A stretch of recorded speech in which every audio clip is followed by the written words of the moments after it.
Today we're going to be upgrading the factory bolt knob to the larger position 7 Acorn bolt knob, and you could use some heat to get this off, but I'm going to give it a try just with an old piece of bicycle inner tube, see if we can get it off. Yeah, that broke loose.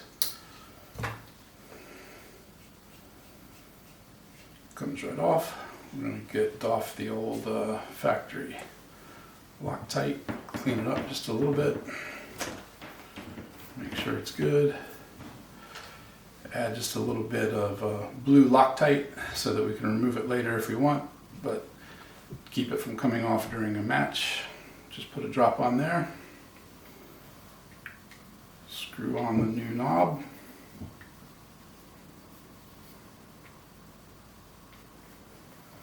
I don't think you need any tools or anything. You can get quite a bit of leverage. Just tighten it up there, and you're done.